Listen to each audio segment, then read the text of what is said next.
Hi folks, Andreas Metzen here again with another video for today.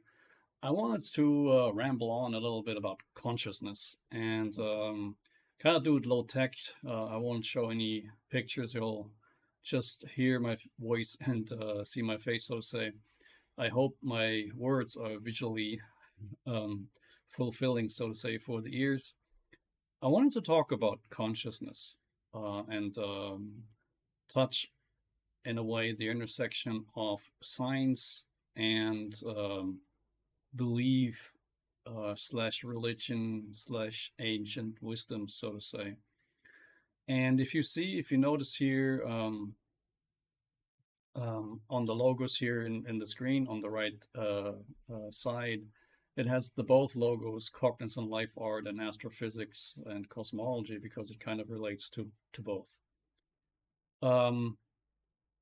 Because what I'm going to make the connection to is thinking about death in the context, amongst other things, but in the context of consciousness. If you think about death, you kind of end up at the point of thinking about consciousness and what may happen with your consciousness after you die.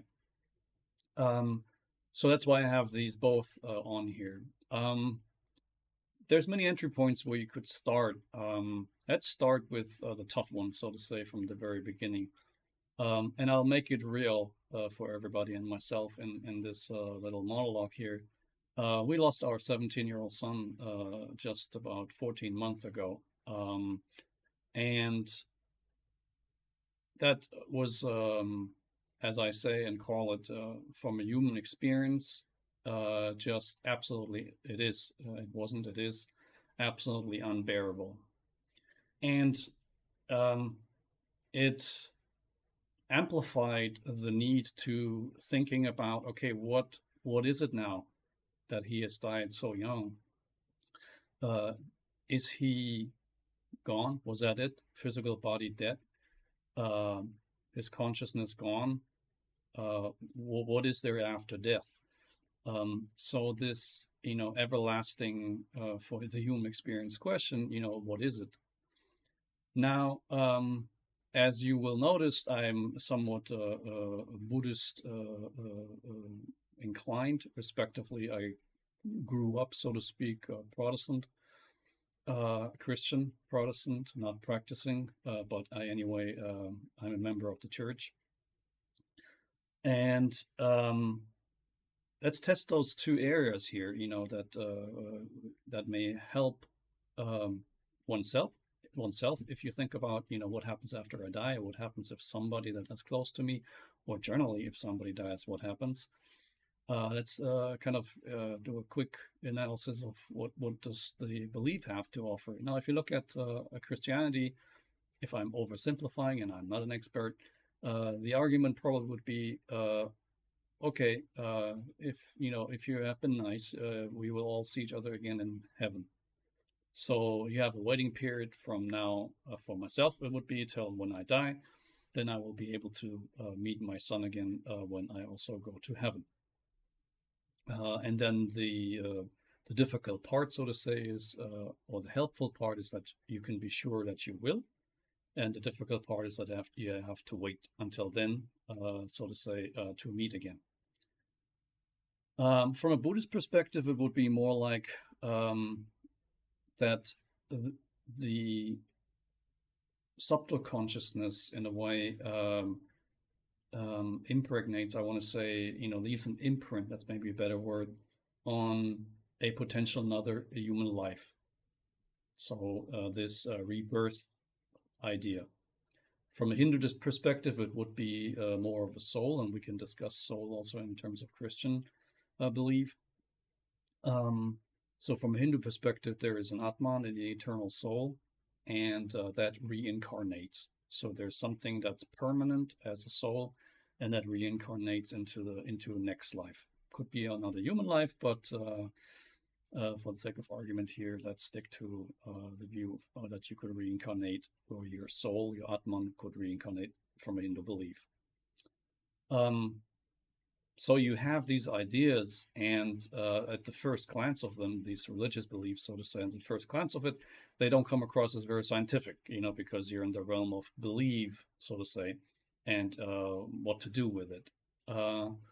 Now, let's bring in a bit of the science side of things. And I will be specific on work done by Roger Penrose, Sir Roger Penrose to be formal. He's a professor, also a Nobel Prize recipient, and Dr. Stuart Hameroff, who's an anesthesiologist, who have come up with a theory that is called Orch OR. So orchestrated object reduction. And in this theory, consciousness, so we're talking about consciousness, in different shapes or forms here. And I would make that link to the soul. Let's define this for the sake of arguing here. Let's define soul, or what goes to heaven, or what reincarnates, and anyway, Atman, an eternal soul. And Buddhism would be less than it would be not anything eternal, because Buddhists don't believe in there's something that's eternal. Everything is always changing. But let's say there is something of that nature, a consciousness, a subtle consciousness that leaves an imprint on the next life. Roger Penrose is a British gentleman. He's 92 years old. Stuart Hameroff is 75 years old. They had gotten together a bunch of years ago and created this Orch OR, so orchestrated object reduction. It's related to quantum mechanics and quantum physics, and to where these quantum effects could appear in the brain. So I'll try to put it in a nutshell here, and I will stay somewhat shallow, and I will do a more detailed lecture almost on this theory. So Roger Penrose points out that you have quantum mechanic effects or quantum gravity effects, and for these superpositions in these quantum mechanic superposition states, when the wave function collapses, it creates consciousness. So like a proto-consciousness, every time you have these superpositions in quantum states, it actually creates quantum superposition, and then when the wave function collapses, it creates consciousness. Now, they have taken that theory, and Stuart Hameroff knows a lot about the brain and where consciousness can be found, and he actually discovered that microtubule in the brain, it's a protein structure, that can be a quantum computer, so to say, and you can have quantum states, and it can be in superposition, and then when that collapses, that appears to be the place where consciousness is created in the brain. Now, quite exciting stuff. There's already studies going on this topic where they try to prove, that it is happening in these microtubules by putting anesthesia into exactly that area. So, going off from the thought of, okay, here you have an explanation for consciousness being a quantum effect. I went off and said, okay, if this is a quantum effect, maybe this quantum effect, is able to store information in a superposition, but in an entanglement of information, that information gets entangled in our brain. I had the idea, well, maybe we're looking at a quantum node field, so a consciousness quantum field that has nodes, where you have these entanglements of information. So, for example, memory that could be stored of a life, or pieces of it anyway, in a subtle way, but still in depth in some way. And that node is then where consciousness is attached in a way in the universe, your consciousness or our consciousness. each has our own. That would be my idea, that this entanglement that happens is in quote unquote individual region that I would call node. Now, I didn't bring in the idea of, or I didn't explain why thinking about rebirth or reincarnation is even scientifically plausible. So there's a scientist called Ian Stevenson who has well documented scientifically cases of typical children or young adults. And then as adulthood continues, they keep having these memory of kids and young adults remembering a past life, remembering details of, I lived at this address, I did such and such, there was such and such, landscape, sightseeing, house, people, and so forth, up to the point of where they remember, I remember being a pilot in the Royal Air Force in the UK in the war. I was shut down there and there. And when he documents, and there's a couple of books by him, also cases globally on this, where the only explanation, or the most probable explanation, appears to be some sort of rebirth or reincarnation. Because how else would a human being remember a past life if there is not some way of a connection between those lives? And what's fascinating is that if you look at, if you read those cases, and there's also YouTube videos on this, these children that have died a traumatic death, for example, in the past, for example, they had a shot wound or a knife stab, they have scars at exactly the spot where they described, where they described that the wound appeared, but also where it's documented, because there was documentation of that person dying then, of where those wounds were.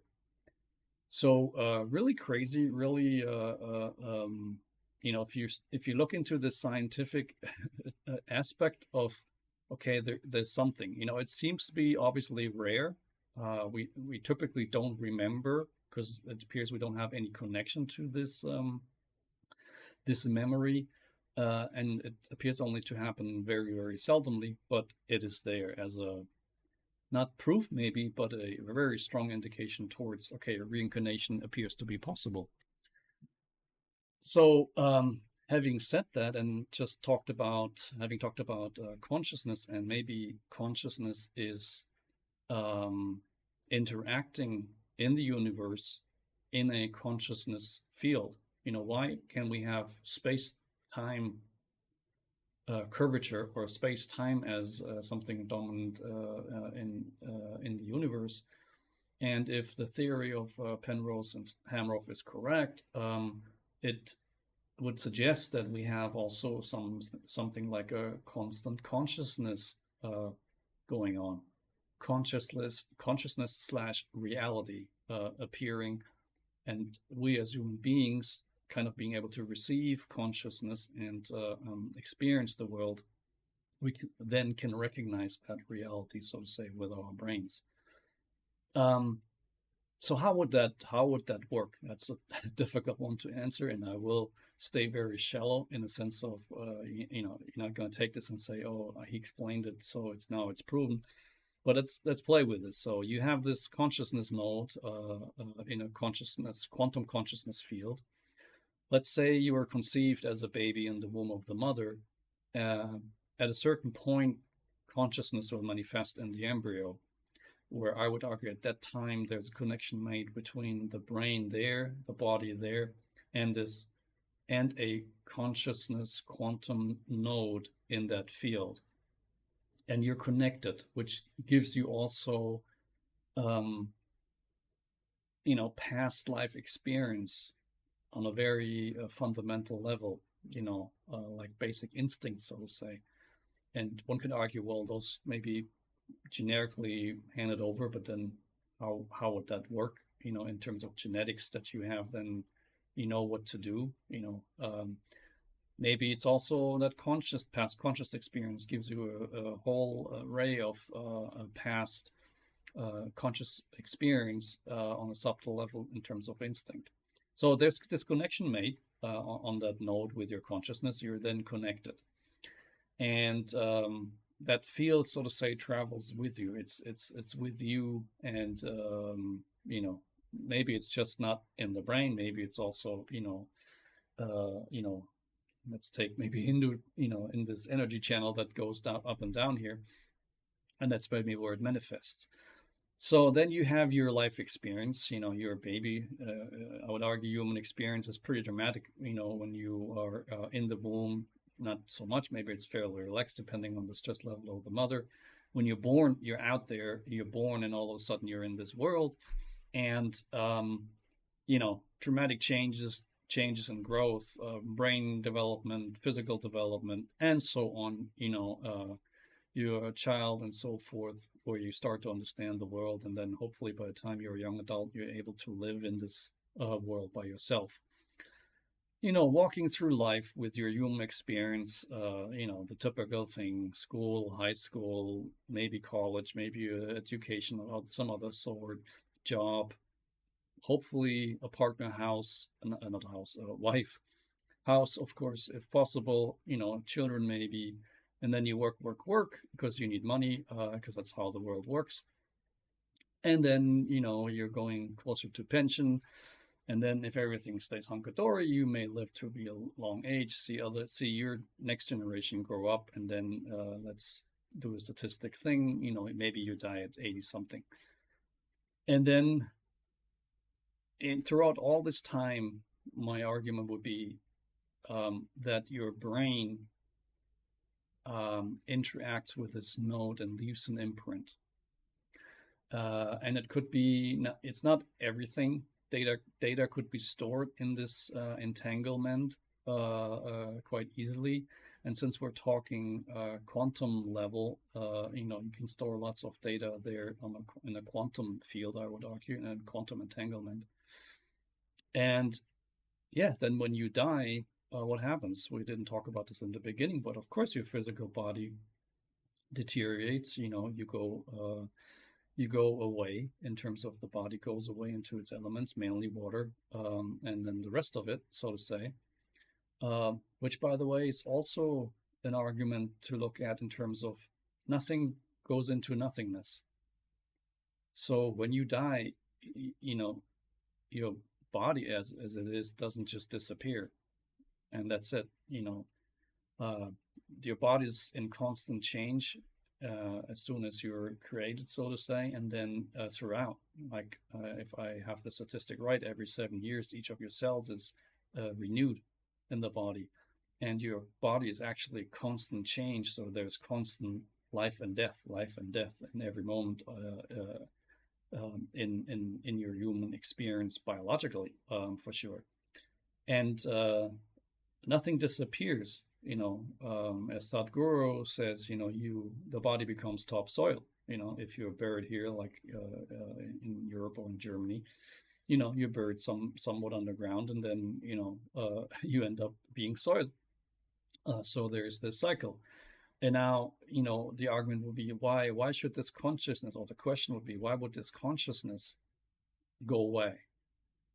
And if you come from a physical perspective, it will say, why, it's a function of the brain, and when the brain dies, it goes away. And that's where I would contradict and say, no, it doesn't go away. It stays, because it's on a quantum level where information can be stored and can be reused and is reused, just like soil is reused, so to say. So that would be, also in line with arguing, okay, why would this energy of consciousness just disappear? It's not a flame of a candle that is turned off, so to say, where you need an ignition, if you want to take that metaphor as a comparison, so to say. So there you have this life experience, and then you die, and then the argument would be, okay, this consciousness is disconnected from your physical experience, and then it moves on. Respectively, it's available, so to say, and then a connection could be made. So that's a bit of a round trip, crisscross, fairly shallow and high level, not shallow maybe, but high level. on a little tour of consciousness. I will prepare the lecture that I've given on the orchestrated object reduction theory, which is quite a lengthy trip, but quite worth it. Very exciting because it kind of connects, the realms, so to say, in many ways, and it seems quite consistent. And do not forget, Penrose is one of the lead scientists in the world, and strong evidence for this theory. So I will try to create that content to attach to this and some other content on cyclic universe, also a theory of Roger Penrose. And again, not to claim, this is right, this is wrong, Christianity is wrong, Buddhism is right, Buddhism is wrong, Hinduism is right. This is about, I think it's a natural process for a human being to think about this consciously or subconsciously. Some people don't reflect at all about death and maybe what does that mean? What does death mean for life? Because like I said, and that's what it says in my logo, Carpe Momentum, life is only to be found in this moment. And I think the question then becomes natural: what does it mean for death? And if you have a death in your family, or you had a death in your family, or you may have a death in your family, like we had this tragic loss of our 17-year-old son, you will definitely start thinking about this to make sense of it, because, as I said, in the human experience, independent of how you explain it to yourself and how it makes sense to you in terms of, well, this is my setup, so to say, of what I believe. Independent of that, in human experience, it will be unbearable and will remain unbearable. But as good as you can approach this and discover all of this, it can give you some healing, some balm, so to say, some relief on the pain, because you understand from the way you put it together in a way, it differently, and not just from the human experience. And I would argue that's what's there to be discovered, that not to limit ourselves to our human experience, because that's fairly well studied and fairly straightforward, how we have emotions, how we have thought, what types of emotions that we have. It's either positive, neutral, or negative, that habits form, and that we're kind of, attached to our habits and so forth. But there's more to us, and that is, I believe, consciousness, and there's more to the universe, and I would also argue that is consciousness. You can't have a all-encompassing theory on physics without considering consciousness, as far as I'm concerned. And I would argue it's also, in terms of Roger Penrose and Stuart Hameroff is concerned, that goes hand in hand, and you have to look at that. So I hope you enjoyed this little trip here in the realm of consciousness, science, and religion, so to say. Go ahead, and if you liked the content, give me a thumbs up, sign up for the channel and the videos, hit the bell icon so you don't miss any new posts, and look out for some more content on consciousness, astrophysics, here in the short-term future, because I will definitely publish some of this stuff very soon. So, cheerio.